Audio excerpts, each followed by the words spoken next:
Hello guys, welcome to our mini blog. আজ শ্রাবণ মাসের প্রথম সোমবার, তো আমরা যাব দেবপুরীতে। তো সব কাজ সেরে স্নান কমপ্লিট করে আমি এখন রেডি হওয়া শুরু করে দিয়েছি। মুখে ক্রিম মেখে হালকা সাজুগুজু করে, আর চুলটা যেহেতু ভেজা তাই ক্লিপ দিয়ে হালকা করে বেঁধে নিলাম। আমি তো একদম রেডি, তাই এখন যাচ্ছি দুব্বা তুলতে। এই দুব্বা গাছগুলি আমাদের বাড়িতেই রয়েছে, তাই পুজোর জন্য আমিও তুলে নিই। তো দেখতেই পাচ্ছ আমার সবকিছু নেওয়া কমপ্লিট হয়ে গেল, এখন আমি বেরোবো। তো আমি টোটো ধরতে চলে এসেছি। দেখতে পাচ্ছ এই জায়গাটি হলো মাকড়া গেট, এখানে রয়েছে একটি ঠাকুরের মন্দির। তো ফাইনালি আমি এখন টোটো পেয়ে গেলাম, টোটোতে করে এখন যাচ্ছি। তো দেখতেই পাচ্ছ তোমরা সামনে রয়েছে ভাইরাল ব্রিজ। আর এই ভাইরাল ব্রিজটি কোথায় রয়েছে তোমরা অবশ্যই বুঝতে পেরেছো। দেখতেই পাচ্ছ ব্রিজের নিচে আমার জন্য কে দাঁড়িয়ে রয়েছে। বেচারা আমার জন্য অনেকক্ষণ ধরে দাঁড়িয়েছিল।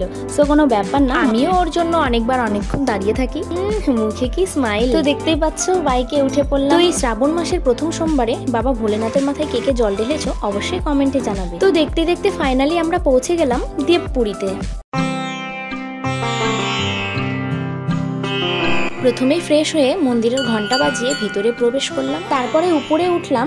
উপরে উঠে দেখি খুব একটা ভিড় নেই। উপরের পুজো কমপ্লিট করে নিচে দুপাশে দুটো শিবলিঙ্গ রয়েছে, সেখানে জল ঢাললাম। সব জায়গায় পুজো কমপ্লিট করার পর নিচে চলে আসলাম নন্দী মহারাজের মাথায় জল ঢালতে। তো দেখতেই পাচ্ছ আমাদের জল ঢালা কমপ্লিট হয়ে গেল। আমাদের এই মিনি ব্লগটি কেমন লাগলো অবশ্যই কমেন্টে জানাবে, আর পাশে লিখবে হর হর মহাদেব।